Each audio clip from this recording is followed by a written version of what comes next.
It being, sorry. Wow. It being 6 o'clock, I'm calling to order the regular Wenatchee School District Board meeting on Tuesday, January the 11th. And we will begin by standing up to say the Pledge of Allegiance. I pledge allegiance to the flag of the United States of America and to the republic for which it stands, one nation, under God, indivisible, with liberty and justice for all.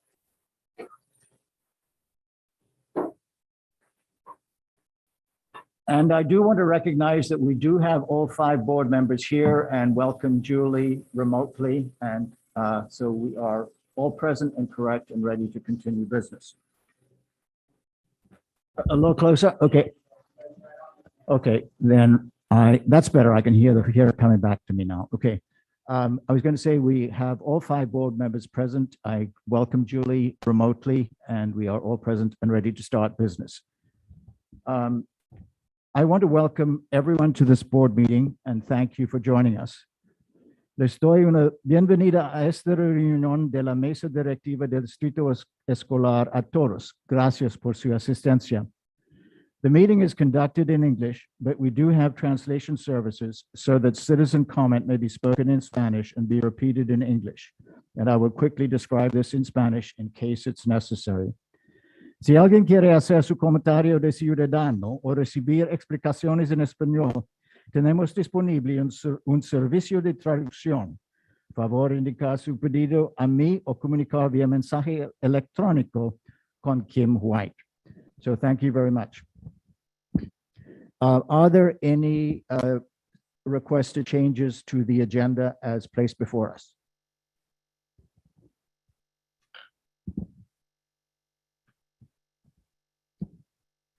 That being the case, the first item is the consent agenda consisting of the minutes of the 12-13 workshop and the 12-14 regular meeting last year, vouchers and payroll, the personnel report, the surplus disposal report, contracts, field trips, and the second reading of policies that we looked at first reading on a previous board meeting. Do I have any motion to approve the consent agenda? I move to approve the consent agenda as presented.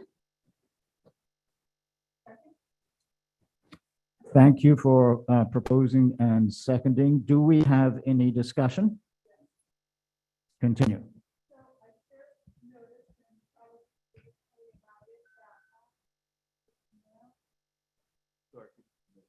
Gosh. Just spoke to our HR director, Kelly, and noticed on our personnel report that there are some missing dates under stipends. So I would move that we would approve that. But there's some corrections necessary, so maybe we should bring it to the next meeting with those dates corrected on it. I would agree. So the amended is that it is approved in principle subject to producing the missing data at the next board meeting.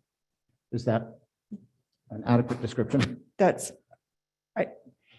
Would you like to amend your motion? Yeah, I would like to amend my motion to approve the consent agenda with the condition of adding the effective start dates in the next for approval in the next board meeting.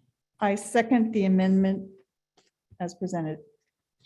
Thank you. We have an amended motion for the consent agenda in front of us, and I will now call for a vote. Will those in favor please indicate by saying aye? Aye. Aye. Are there any nays? That being the case, the consent. We cannot necessarily hear each other, all of us at the same time. So to be sure. So with that, the consent agenda is approved as amended. The next item on the agenda is citizen comment. And I will address to Kim, I believe, if we have any requests for comment and people to introduce themselves, and then they are willing to speak for 3 minutes. There will be a timer on that.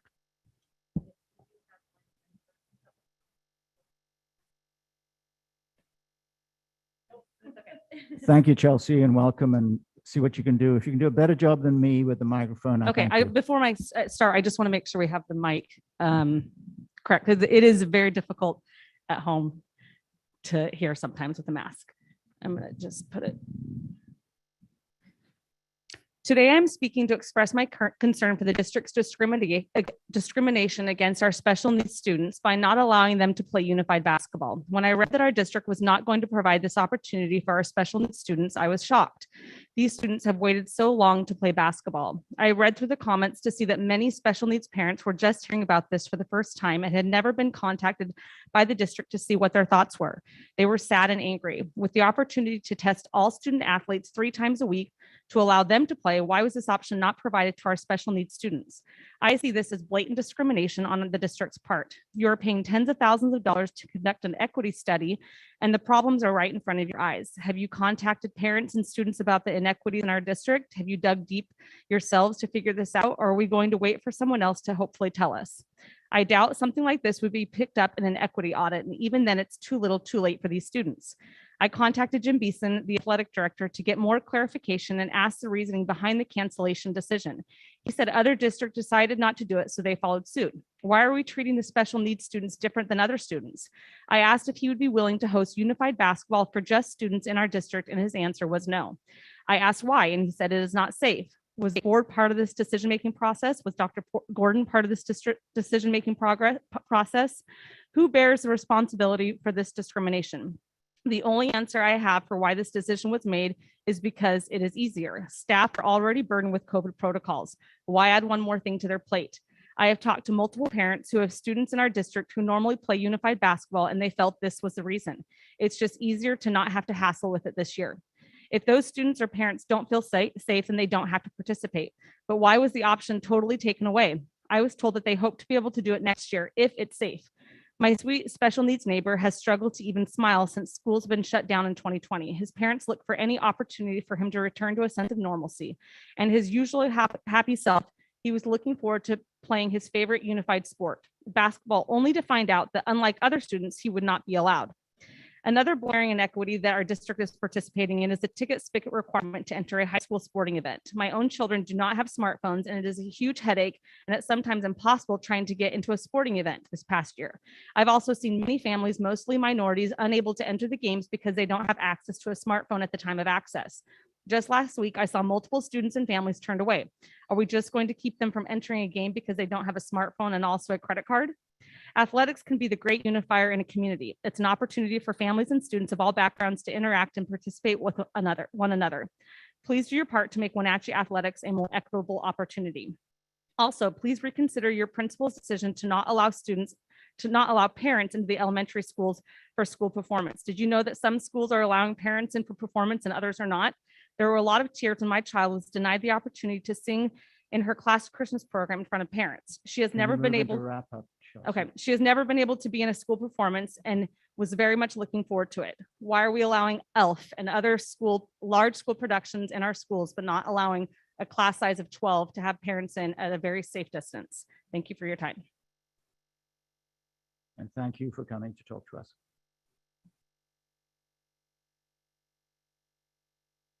And confirming we have no further citizen comment, Kim. Okay. The next item on the agenda consists of 2 presentations. I will turn the meeting over to Superintendent Paul Gordon. Thank you, Martin.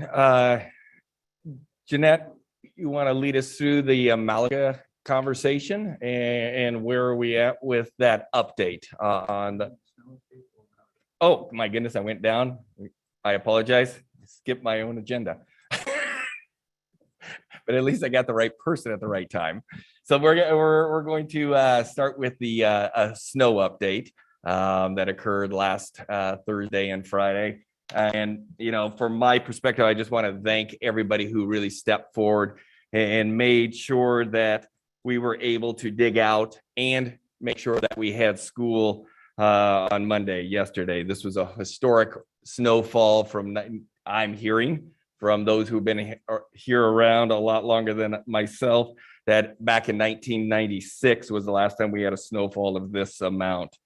With the 2 days that were closed. We will submit a waiver to the state because this was an emergency proclamation by the governor, which allows for emergencies for us to put in a waiver. If we do not make up these days or this waiver is not approved, these days will be added to the end of the school year in June. Jeanette, will you walk us through the details of the snow? And then we'll get to Malaga here a bit. Thank you. Yes. Is my hot? Hopefully. Okay. The green light's on. So just want to say a few things kind of leading up to basically a timeline of events for the snowstorm and kind of the aftermath and what we did as a district. So as the cabinet member that's in charge of overseeing the operational side of the district, I just want to say I'm extremely, extremely proud and grateful to our operational staff. They went above and beyond this past weekend and this past week.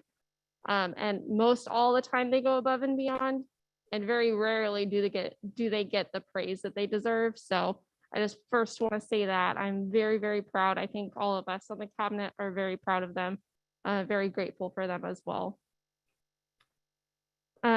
Just wanted to give a shout out to the crews.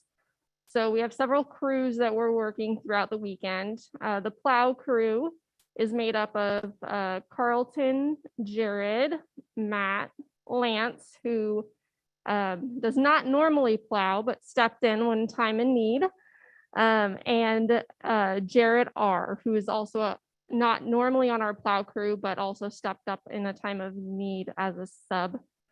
Our sand crew, Carlton, once again, Matt, once again, and Phil.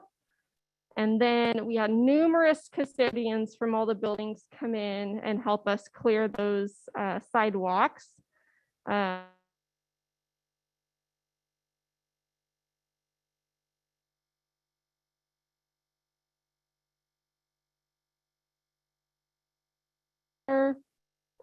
Jay Riccatelli, Jerry Brown,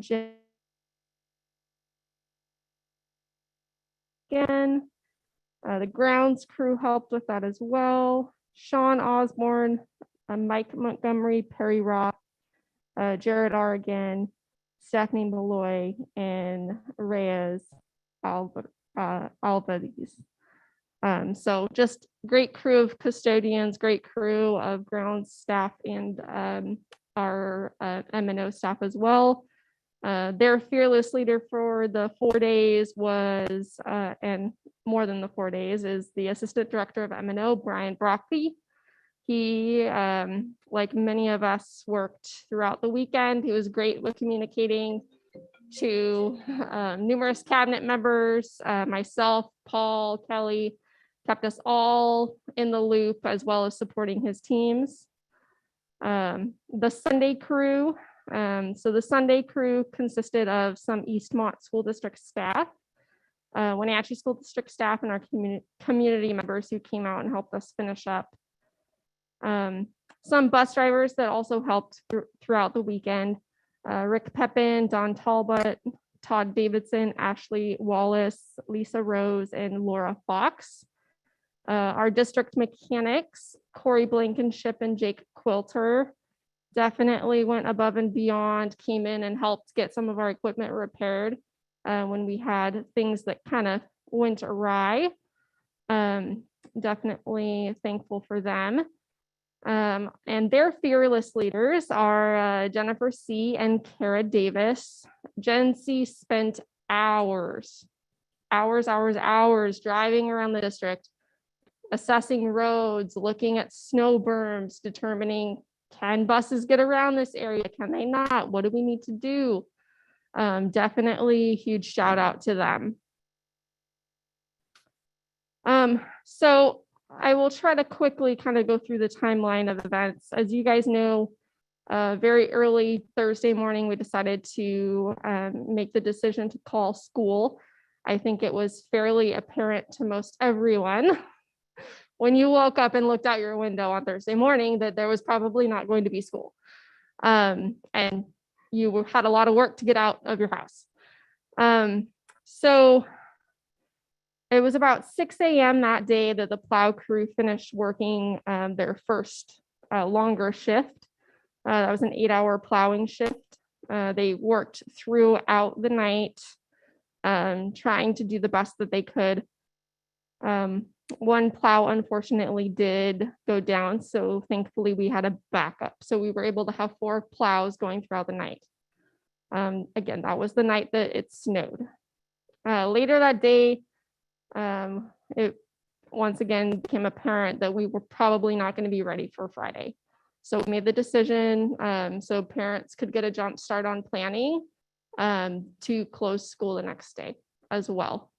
When we decided to close school, we also decided to close the buildings, not allow staff to be in the buildings.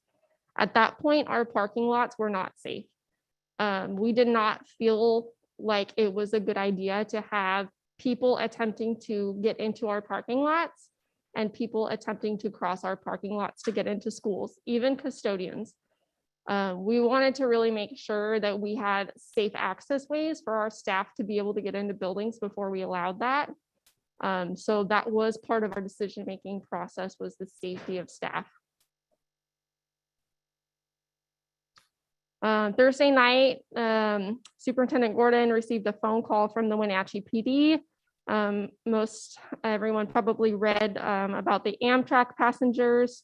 Our transportation department was able to pull together a crew of drivers to go down and rescue those passengers and get them to hotels for the night after they had been sitting in that rail car for 12 hours, which does not sound like a good time to me. You know, one of the main reasons that was able to happen is because the city of Wenatchee was able to keep the main thoroughfares fairly clear. And they were wide enough to be able to get a bus down. They did have to drop their chains to be able to safely get around, but they were able to do that.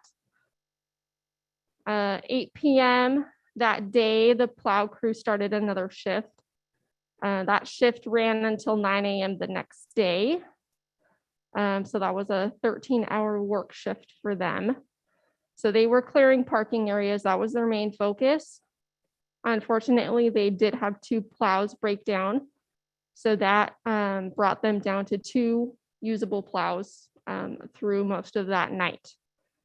As you guys probably saw, maybe pictures at least, all across the valley of plows getting stuck and being towed all over the place. We were experiencing the same thing. We had some plows get stuck. We had to take the time, unstuck the plows, get them everything going back again. Once a plow would break down, they'd have to tow it to the mechanic shop at transportation or the maintenance and operations building. So it's not necessarily just oh, this doesn't work anymore, let's abandon it in the middle of this parking lot. It was also determined at that time that there was too high of snow to be able to continue to use our sidewalk plow. That was really one of the biggest, I guess, bummers throughout the whole thing, was not being able to use that sidewalk plow as an efficient tool. Really, the snow was too high compared to the height of the blade. So when they were pushing the snow, it wasn't able to get up over the sides of the blade. So that was unfortunate. Later that day, our transportation crew got the passengers back to the train station. Our mechanics came in and worked on the plows. They were able to get those up and running. We had logistical things to figure out as far as food service deliveries go that were delayed and needed to find places to put our dairy order. We also, at that time, and that was again Friday, probably midday sometime, we decided to start reaching out to some contractors. We knew that we had a large amount of snow in our parking areas, and some sites more than others. And we really needed to be able to get that snow moved off site or be able to have equipment come in that can help us stack the snow higher. There's only so much height that our equipment can do. And so we needed some heavier duty equipment to be able to really get that stack higher. Our transportation crew also, again, returned to the train station to pick up those same passengers and get them to a hotel again. So that brings us to Saturday. So Saturday at 12 a.m., so 12 midnight, our plow crew started their shift. They that day worked a 16-hour shift, which we'll talk about in a second. The transportation crew got the passengers back to the train station and on their way. Transportation department, with the support from the district office, decided we needed to make some modifications to some bus routes because some of the roads were too narrow to be able to safely get down them. So we went ahead and moved forward with that plan. We also committed with Smith Excavation to move and distribute some of our snow piles for us. They actually began that work yesterday on Monday. Around 4 p.m. is when the plow crew finished up. They got most all of the parking lots done. They were clear enough to be able to get staff back on site. So the custodians were asked to come in and start clearing sidewalks and entrances and also inspect the buildings. So our buildings had been empty for over 48 hours.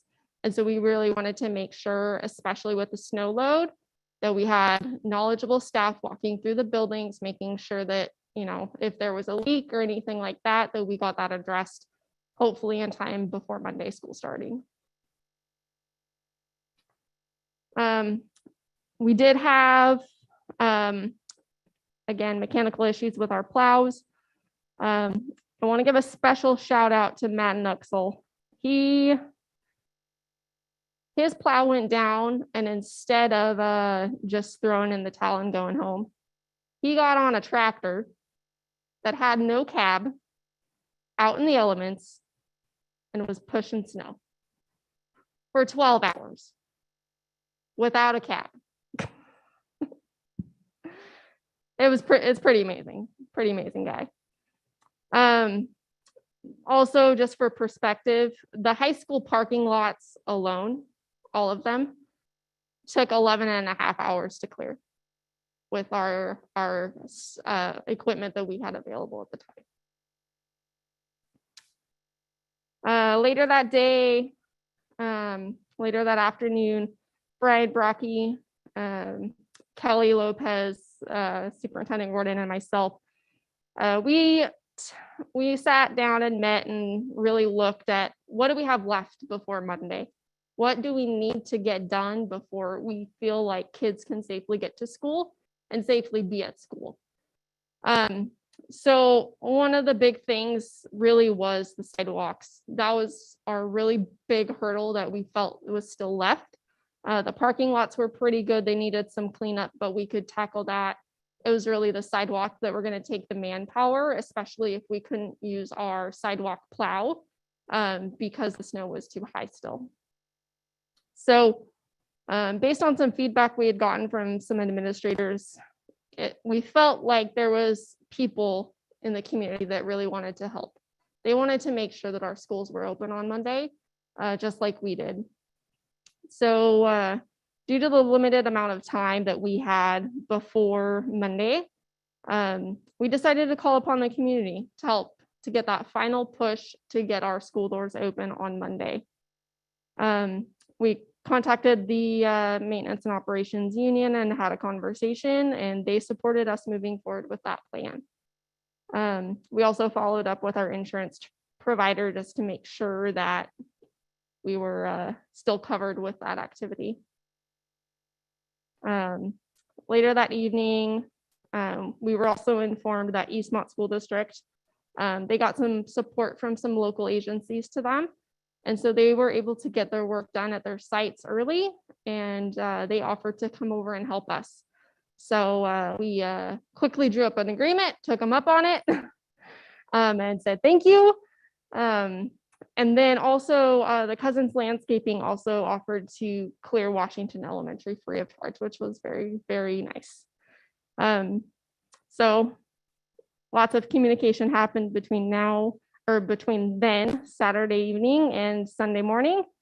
Sunday morning about 10 a.m., community members and staff started arriving at sites and tackling snow removal on sidewalks and crossing areas. It was pretty darn amazing. And the one, did it die? No, there we go. Sorry, guys. One of the things that kept coming to my mind was, this is why everyone says schools are the heart of the community. It really was a community effort, and it was pretty awesome to see. Again, we were rerunning routes for transportation. The plow crews came in once again, working various shifts, trying to get things cleaned up, throwing some sand where they could. Then later that evening, we as a cabinet all gathered together with our operational leaders, Brian and Jen, and reviewed kind of, okay, what do we still have left? Is there things that we need to make sure our principals know before they open school on Monday? So we had that conversation, and then following that meeting, we met with the school principals and assistant principals and went through, here's what you can expect on Monday. You can probably expect some late buses. Our bus drivers are going to be driving a little slower. Roads are a little narrower. Parking lots are going to be a little bit more congested, all of that fun stuff. So we went through that with them. So it was a jam-packed weekend, but I think, as you can gather from this timeline, pulling off the cleanup from the aftermath of the snowstorm, it was a large task. You know, we don't have 10 snowplows sitting around. We don't normally get this much snow at one time, as you guys all know. But, you know, despite working all the extremely long hours that people worked, they didn't complain. They just rolled up their sleeves and got it done. It was pretty amazing. As with any large event like this, you know, we learned some things. I know we learned some things, and we were working to implement those learnings. And, you know, we believe that there's room for improvement, obviously. But I am extremely, extremely proud and thankful for the hard work of our staff. You know, it feels good when you feel like you have the right people on the team. It feels good. So that's all I had to say. Anyone has any questions? Jeanette, thank you for that. I just think it was really important to have context, because I think too often people think a lot of snow, this should be fairly easy. There's nothing easy about moving roughly 25 to 27 inches of snow in a community that is generally not used to doing that. So board, any questions or anything? I know there's a very detailed report, and I appreciated it. Thank you so much. Board? I guess I do have a question. So we talked about all the hours that staff worked, and I certainly commend them for working so hard. That's fabulous, fabulous. I'm just curious, do we have a dollar amount that we can attach to what that cost us in additional hours? Not yet. Okay. We haven't gotten the timesheets yet to know the exact amount, but I will be definitely looking at that. Okay. Okay. And that's just more of a curiosity type of thing. Mhm. I thought it was a really great opportunity for those who wanted to come out and participate and volunteer to come and do that. And did they not want to? Then okay. I personally was there at Columbia and just enjoyed the heck out of seeing folks come together with good hearts and spirits and hard work, and even my 80-something-year-old parents came out. So yeah, fortunately we had it mostly covered before they got there, so they didn't have to do much. So anyway, it was a good community spirit event, and I really appreciated that opportunity for those who wanted to show support to the Wenatchee School District, that they did so. Thank you, Laura, for that. Laura, I think with that, and Paul, if we slightly change the agenda, if any other board members want to express something about snow, do it now. I have a quick question. Because this was a declared emergency, is any of the overtime funding and whatnot that we used eligible for reimbursement through the state through their emergency funds?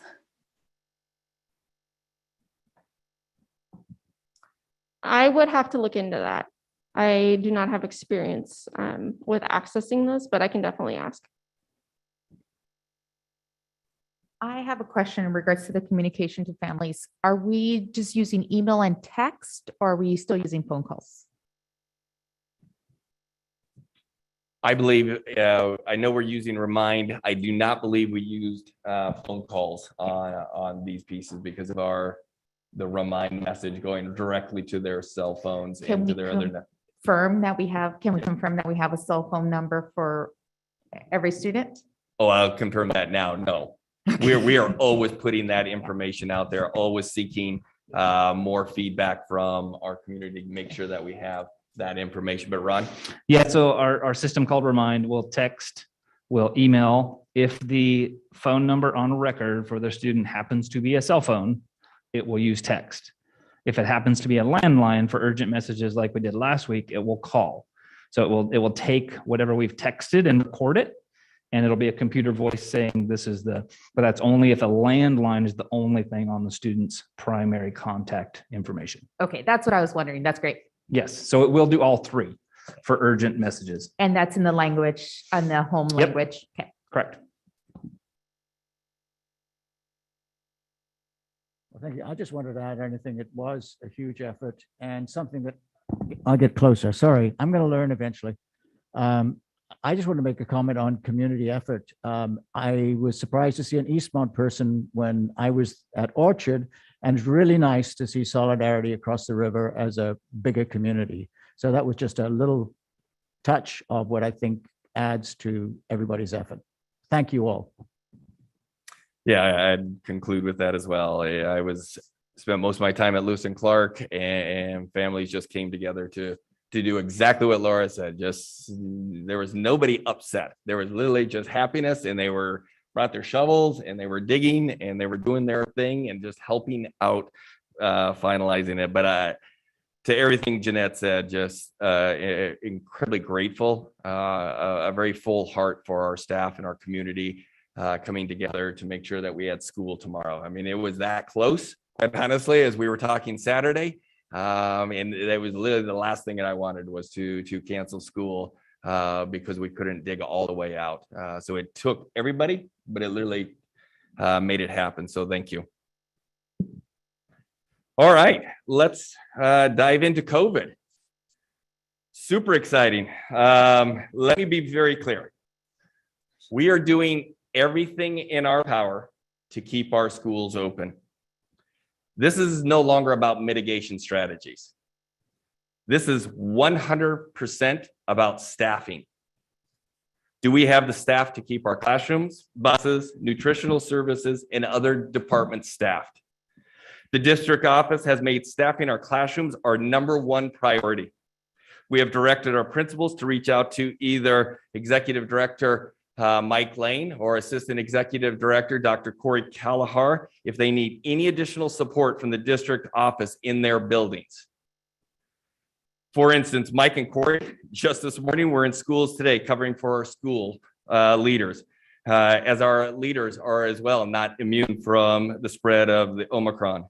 We had Nadia Bush and Jeremy Wheatley, our Assistant Directors of Special Programs, cover classrooms yesterday. Our district office classified staff are testing staff and students each and every day. Today alone, they tested over 70 individuals.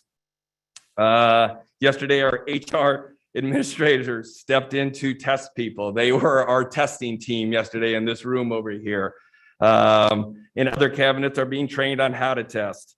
All of these individuals, I have directed them to put aside their incredibly important work to focus on keeping our classrooms open. The reality is that we will shut some classrooms down over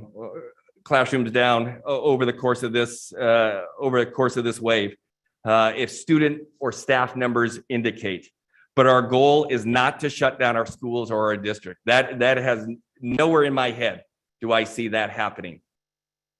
We're doing everything in our power to keep our classrooms open. But I had asked Kelly Lopez to go into further detail about what we're doing around COVID. Yeah, I will keep this brief because I think everybody has COVID fatigue. We're sick of living it. We're sick of hearing about it. But I do want to give you a little bit of context. So I'm going to throw some numbers at you. Today, we had 120 staff absences. We had 21 classrooms without teachers. We had 20 paras between gen ed and special ed absent. In the system, it said that we had 9 certs that did not need subs until you look at the titles, which told me they did need subs. The buildings just manipulated things to get things working. And 4 paras that didn't need subs, which again, we always need our paras. So the buildings just did some finagling and worked some magic. And then with that, we had 29 certs that did have subs and 12 paras.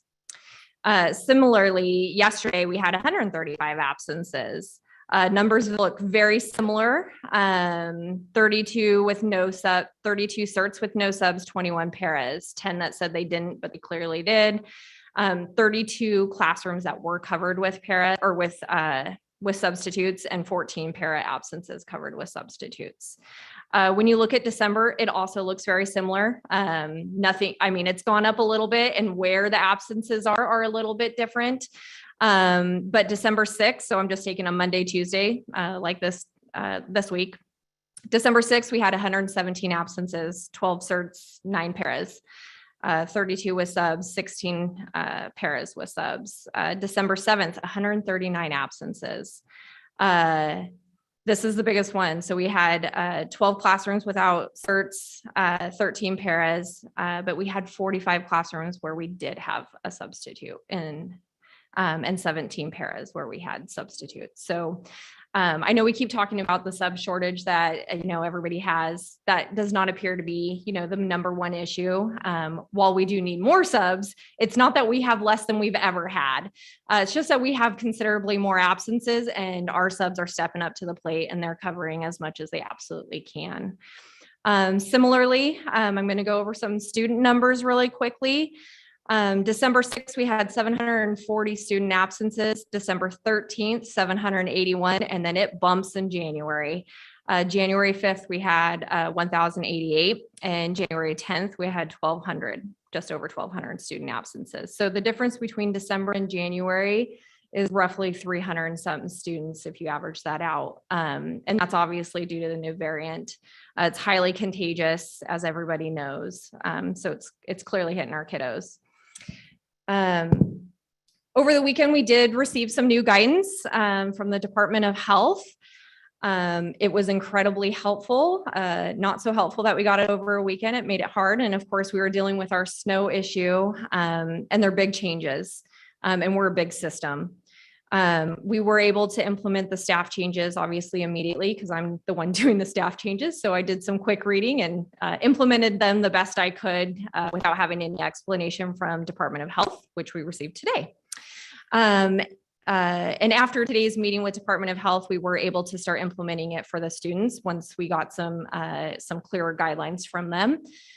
So that's incredibly helpful. One of the biggest things that they did was they moved the quarantine timeline for positive students to 5 days.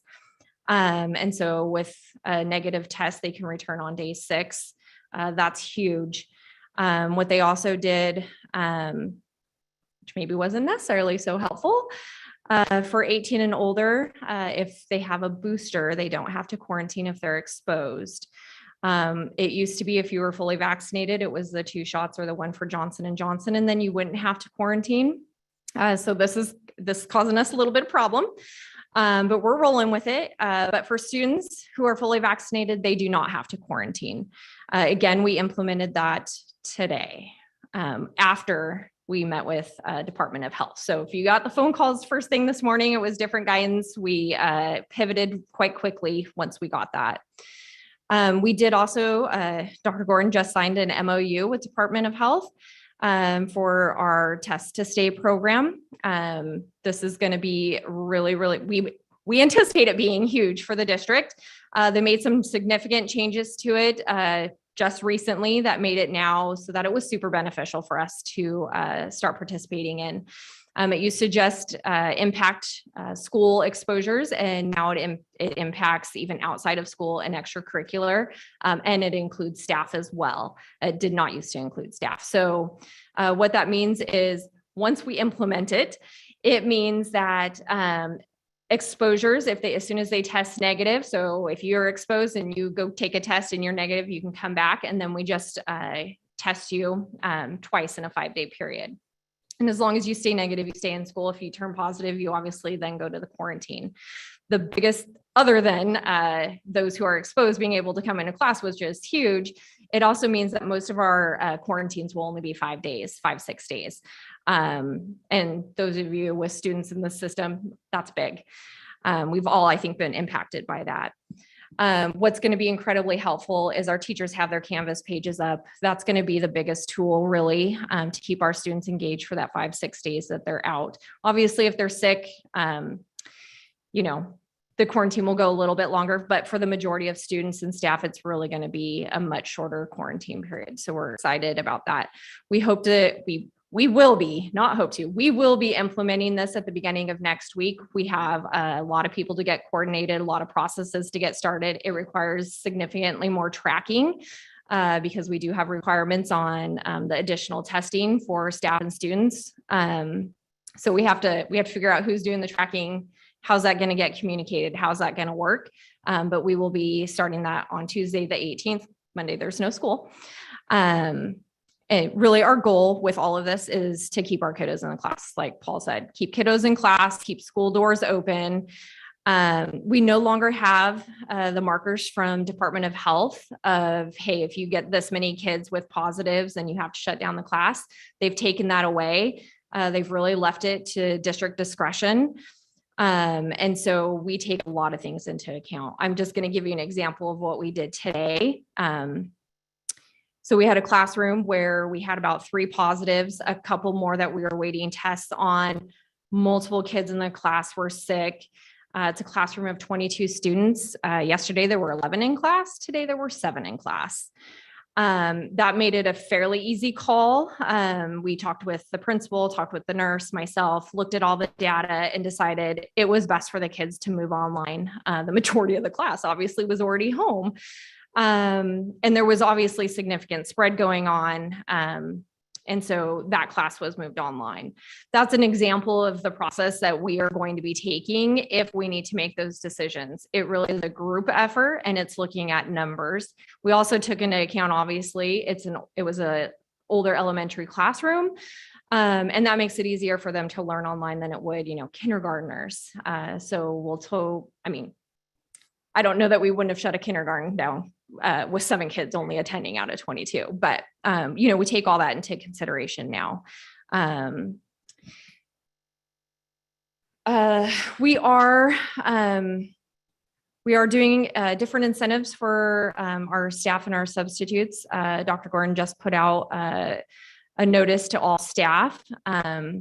We have, like he said, we have all of our certificated staff within the district office going out into the buildings when needed to help fill in for our absent administrators and our classroom teachers, paraeducators, wherever the need is, we're trying to plug those holes. We're testing. We're trying to get as many people in. So when our tester needs help, everybody who is qualified is jumping in to do that. We are providing incentives. Our teachers are covering during their prep. And it used to be kind of a sporadic thing. Now it is pretty much every day, all day long. And they're getting burnt out. It's getting very difficult for them to even do their own classes because they don't have the appropriate prep time. So we are compensating them additionally for that. Same goes for our classified staff who have emergency certs, and we have emergency certed a lot of classified staff. Our hope, our behind the scenes hope is that they also ultimately want to be teachers, and then we can help them facilitate that. And they're going to get a little taste of it right now. But we are going to do some additional compensation there for our classified staff doing that. We're implementing some additional pay for our substitutes as well. Though we have a lot working, we do believe, they're doing a tough job as well. They're stepping in and helping us out, and maybe it'll incentivize a few more people to come in and help us so we can plug a few more holes. I just really appreciate our staff, our administrator, everybody who's jumped in. It's been incredibly hard. People are doing things they never thought they did or that they would do. I don't think anybody ever anticipated this, but it's been incredible to watch people just rally together. Kelly, thank you for that great summary. And I would just highlight again that the changes from DOH were significant to get our students and our staff, because prior to that, staff were not part of the test to stay, or students who were not exposed in our schools, which was literally a handful of students. So the test to stay program in its old version literally made no sense. The test to stay that was just sent to us on Saturday made sense. So we are all in on that. And like Kelly said, 5 days is probably where we're going to be at with most students now, as opposed to 7, 10, 14, and up to 21 days prior to today. And again, we'll implement the test to stay program on Tuesday of next week. And we're following the guidelines of the 5 days that Kelly went through today, or this afternoon. We started it as well. So we're a testing site. If you come here during the day, what you will see are a lot of families coming through our building, a lot of families being in this area. Actually, today it expanded into the boardroom. We're testing people, and I appreciate what Kelly was like, if they need to be tested, get them in here. Get them in here. We'll find the necessary people to have them tested. The other site that I really appreciate the city and the county have opened is the Town Toyota Center. It is a free rapid antigen testing site. You do not need to make appointments. You just show up. Now the lines, depending on when you're there, are pretty long. But with us moving towards the test to stay, we know our testing is going to go through the roof because we want our kids in, we want our staff in. So we're going to accommodate as many as we can here in our building, and we have a few other school sites that do testing. But there may be some occasions where we will lean on the Town Toyota Center to send people towards. So excited, but with the whole goal of keeping our schools open as we march through this. Board? Paul, could I just interrupt you real quick? I just found out 30 minutes ago that they're now requiring registration for the Town Toyota Center, and they're only going to do symptomatic. It's a change as of like 30 minutes ago. Breaking news. Yes. Julie Norton. It was great earlier. Live from the Wenatchee School Board meeting. Living Thank the you, Julie, for experience. So we've done it all in town this week. Thank you for that. So that'll just put a bigger burden on our district. It just will. And maybe if they get more testing supplies, it'll balance back out and they can do that, because I don't know how they're going to, with businesses now and the schools being test before you come back, even after 5-day quarantine. I don't know how every site can be symptomatic only, because then even businesses, you can't test to get back in. But the one question, if it's okay, unless somebody else wants to jump in, because I'm living this right now, Kelly, can you distinguish, is there a difference between close contact within the family and close contact just student to student? Because the experience I'm having right now is I have one child that is positive. I have two that are negative and have been negative for several days. But I've been told that because they're in a household with a child who's positive, my positive child could go back tomorrow if she is negative, but they have to continue to quarantine for 5 more days and then test. So they're out longer because they're not and they're not exposed? Yeah. So in a classroom, any exposure is the last day that they're exposed. So in a classroom, we'll just use like Monday. If they were in class Monday, Monday's the last day they were exposed. So that's when the count starts. But in a household, they're continuously exposed as long as the positive person is infectious, and they're infectious until their last day. So like if I'm positive on Monday, I have 5 days that I'm infectious, and then my family's quarantine their next 5 day will start. So that's why a household always has a much longer exposure in quarantine, because it's a continual exposure. Yes. Test to stay will stop that. Except for, likely those kiddos or those family members are going to end up positive at some point because they are continuously exposed, living with somebody, unless the only chance that wouldn't happen is if they're in a completely different living area. But does upstairs count? It helps. It does help. Confined to somewhere. It doesn't help right now, but it will help on Tuesday.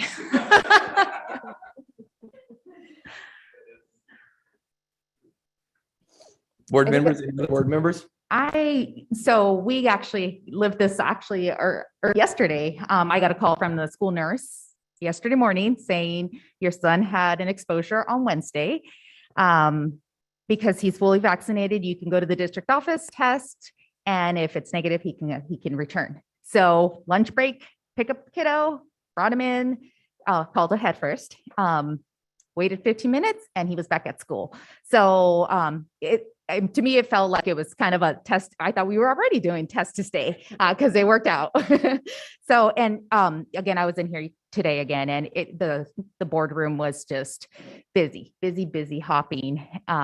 And from a parent standpoint, I really appreciate having this available to our families, our students, our teachers.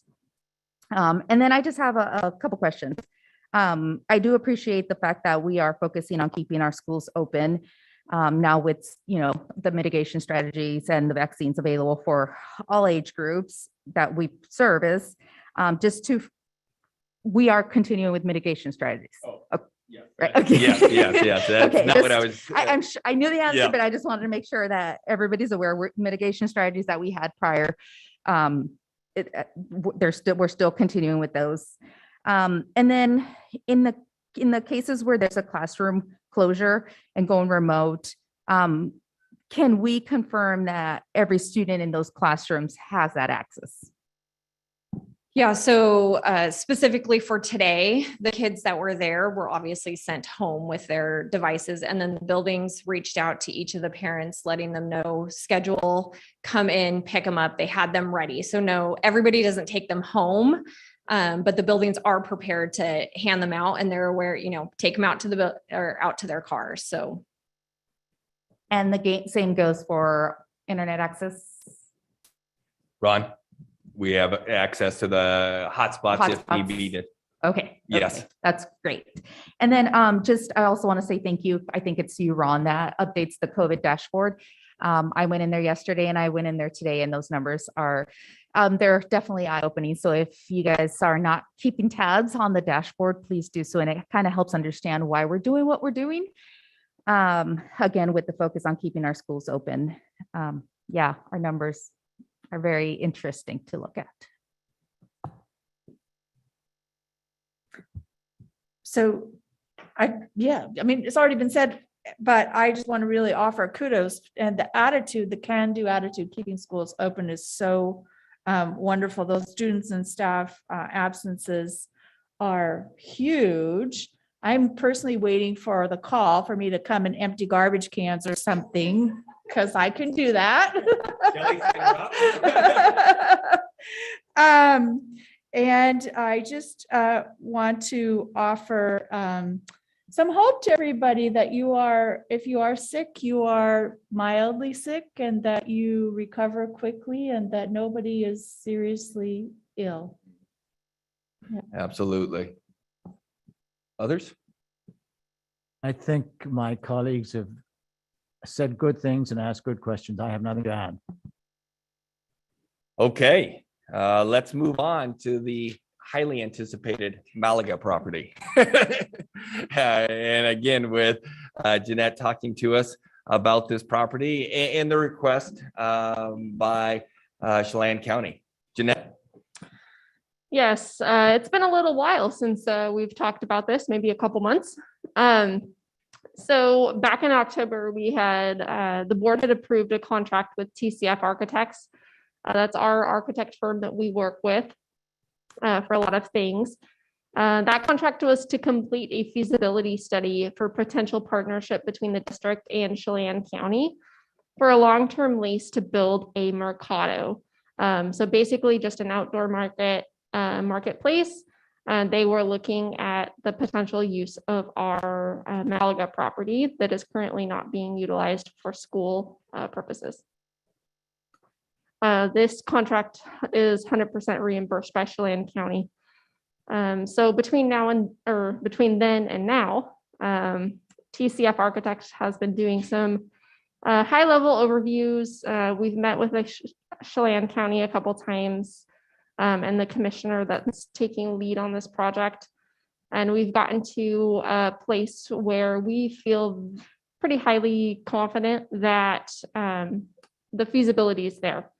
Obviously, as we talked about, there's going to be a lot of details that need to go into the contract or into any contract or long-term lease for the property. But at that high level that we're at, as far as the drawings, how they would use the property, how we would use the property in the future, and kind of the overlay, it works. We believe that it will work. Nothing from what we can see high level right now that they would do to the property and how they would use it would negatively impact us as a school down the road. Obviously, like I said, there's going to be a lot of things to include in the contract as far as site prep and that kind of stuff. So that if and when we need that property, it comes to us in a fashion where we can easily just pick it up and run with it. But, you know, other than that, at this stage of the game, we feel pretty good about it. So we've included here the drawings from the architect, again, very high level. The first 3 pages, the first page of the drawing, so that's page 2 of the PDF, is basically kind of the rough overlay of the Mercado on our property and kind of rough layout of how things might look. There's like a little soccer field on the left there.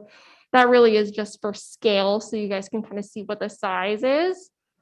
The stormwater placement would be the stormwater placement that we would use, all of that.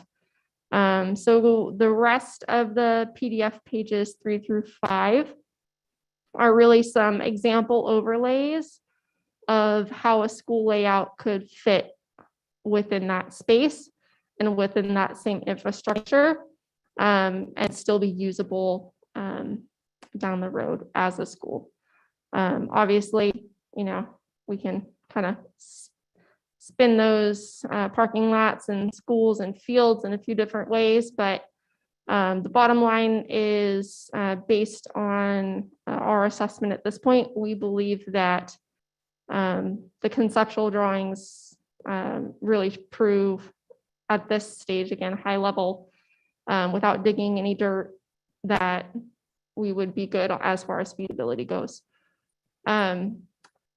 What we're wanting to move forward with is the county commissioners are going to be reviewing these drawings as well, and determining if they would like to move forward with assembling a committee to begin discussions on a more detailed level of what will this look like, exactly kind of what would they like there, how would they like it to flow, that kind of thing.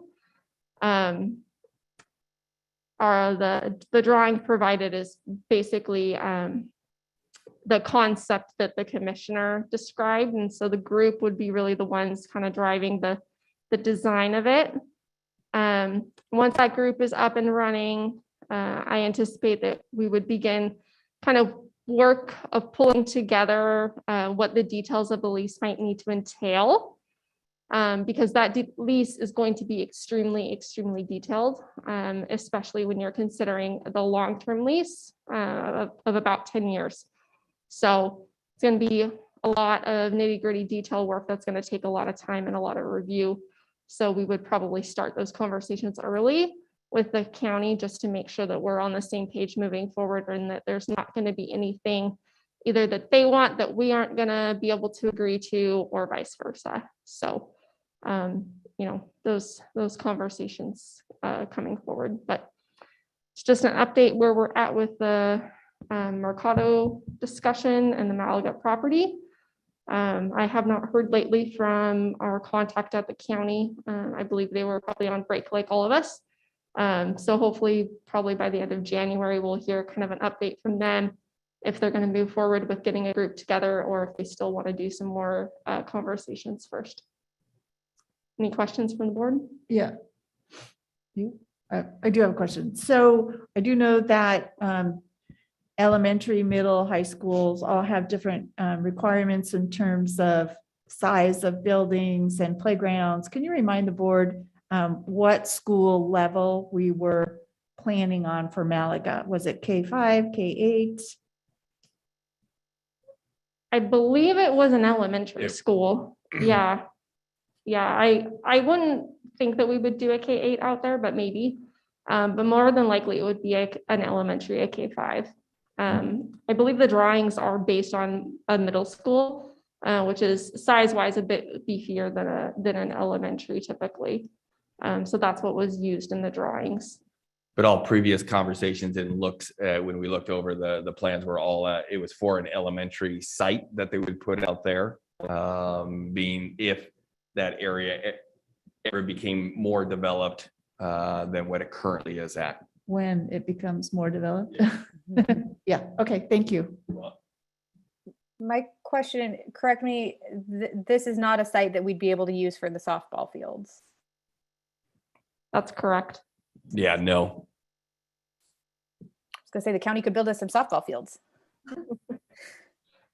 If that would logistically work for us, I would do it. But unfortunately, logistically, that still won't work for us. But we are working on that. I think they need to include those soccer fields. It reminds me of Parque Padrinos, the Mejao Park. They have that little miniature soccer field, and that place is always hopping.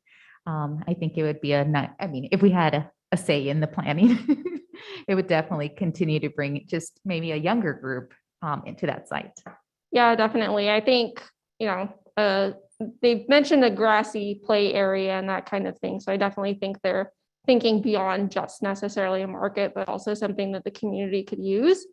And so that's definitely been brought up, but.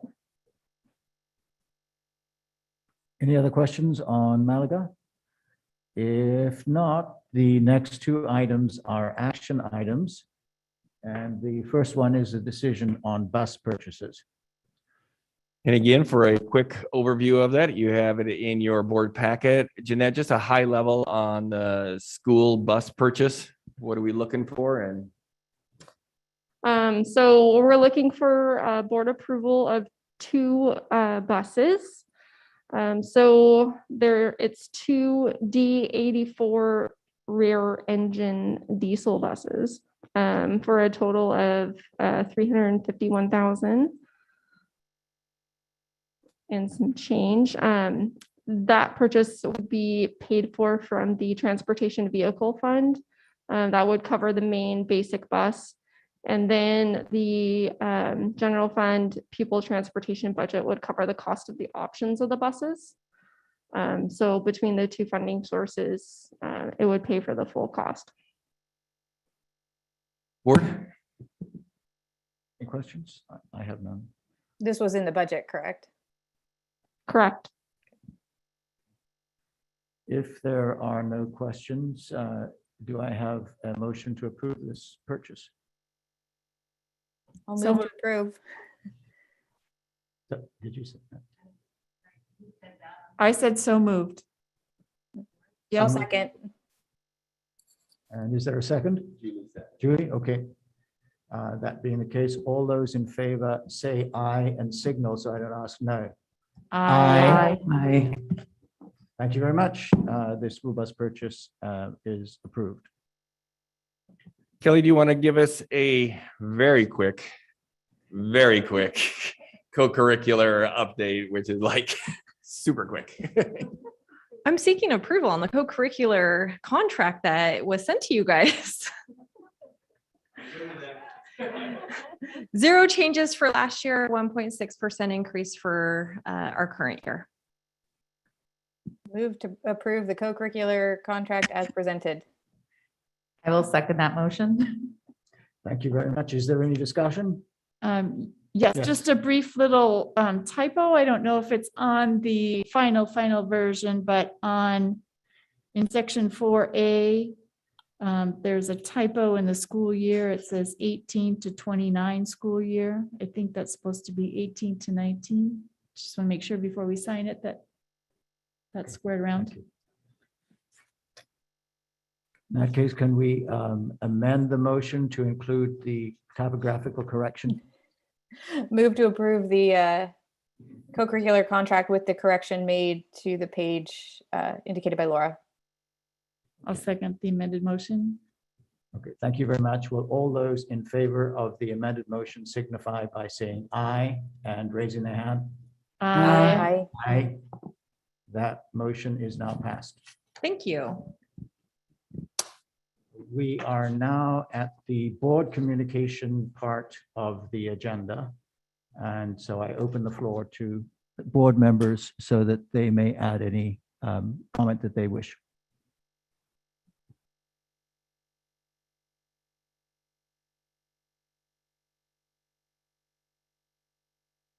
Oh, well, I can tell you a little bit about, I've more school visits. Missed out on a couple last week. Went to Wenatchee Valley Tech the beginning of the week before the shutdown. That's a really neat place. Doing great stuff there. And the principal, or Mr. Jelsing, was just fantastic. Matter of fact, we spent so much time talking and going over things and taking notes that I was only able to visit one classroom. So I have to go back and visit the classroom there. But I'm excited to. I'm interested in joining in the culinary program myself because it's really, really great. One of the things that he shared is how wonderful it is that the students that are going there go there because they want to, and seeing that different kind of dynamic that's going on in the school is really fantastic.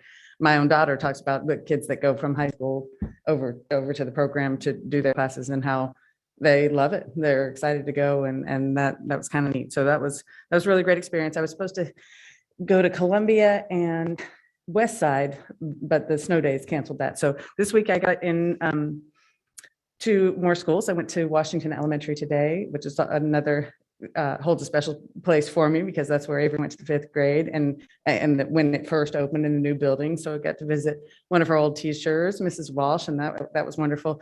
The principal there is new. She's trial by fire through this whole COVID thing, but Washington Elementary teachers have been there for a long time, a lot of them, and they run like a well-oiled machine. I got to visit maybe close to 10 classrooms and sit in, and it's a really wonderful place. So that was really neat. And then in the afternoon went to Sunny Slope, and a different experience. The elementary, smaller, and spent a lot of time. Also, again, spent too much time talking to the principal. So we get to visit classrooms, but the students were gone for the day. So I'll go back there and visit some more classrooms with the kids in the school. But it's just been fantastic. I can't say enough about our educators and just the work that they do and how they what we've all gone through, but that they just continue on, and what amazing work they do. And it's a privilege to be able to go into these schools and speak with principals and speak with the teachers and watch them work. And I'm very, very grateful to be able to do it, and more schools scheduled. So yeah, it's been great. Thank you. Julie, do you wish to? Julie, I'll save it for next week. Losing my voice. That's fine. Actually, we've heard a lot tonight about superb work by staff, by families, by students, by members of the community who are not directly part of the schools. And I think we just need to recap that and be grateful to everybody in Wenatchee, and I'll wrap it up that way. Yeah, thank you. Catherine, I appreciate you seeing our educators, our staff members in action in our schools, because that's where it's at. And you said it beautifully. They're working it. They're working it each and every day. This has just made it a little more challenging, but they're up to these challenges. Chelsea, Ms. Mahuka, I'll respond. Sorry. I will. I think I have the answers, but I want to make sure I'm 100% accurate. I don't want to say something that's not 100% accurate. So I'll reach out to you, and then I'll make sure as well the board has the information as well. I don't have any other updates. Feel like I talked enough. Please. I too am very, very concerned about the athletics program. My own daughter was in the athletics program up until just a couple of weeks ago, and we've been really involved in that. And I have been speaking with members of the public, parents who their kids are on teams, and there's not consistency across the board as far as who we're allowing into school events. For instance, the basketball game that we had last week, really big deal. I think 1,000 students and 999 people were allowed in the building. And yet at the same time, the swim team, and this was a mother of a swimmer who is a really fantastic swimmer and is pursuing it and doing very well. All parents were told they were not allowed to attend any swim meets. Or the swim meets that are coming up. So there are a lot of questions about how the consistency, and it speaks to also events that are going on in the school, and when and how many and who we're allowing into these events. And speaking with the principals that I spoke with today and last week, I think it has become critical to start addressing when we allow. That's one of the questions that I have for every principal is what's going on with your parents groups, your volunteers, your parents. Are they back in the school? Are the volunteers back in the school? And how do they, how is your PTSA? We heard from Orchard, theirs disbanded. Fortunately, Newberry, Sunny Slope, Washington Elementary, their parents are super involved and they're ready to step up and step in and help. And I think we've got to address when that's happening. These principals feel so strongly about the parent volunteers that they have and how often they come in to help. I myself went in twice a week at Washington Elementary when Avery was there to do copies for teachers. Teachers need that help. They don't have the time, particularly with the extra things that they're having to do, and teachers that are subbing in other places and that kind of thing. They need their parent volunteers back. And I know as a parent volunteer, you have to fill out your forms and you have to have everything checked and crossed and T's crossed and I's dotted. I really believe from what I'm hearing from the principals and from the community, we need to get parents, volunteers back in the schools. That gives the parents a sense of understanding what's going on. It gives us the ability to be transparent. And when parents can check in again into their schools, where their kids are at, they feel connected and they'll come shovel your walk. They feel like they know what's going on and they know what's happening in the schools, and they have been shut out for so long. I really, really think it's important that we, and every principal I spoke with doesn't have a timeline for that. They don't know when that's going to happen, when those parents are going to be allowed back in, but I think it's something we should address.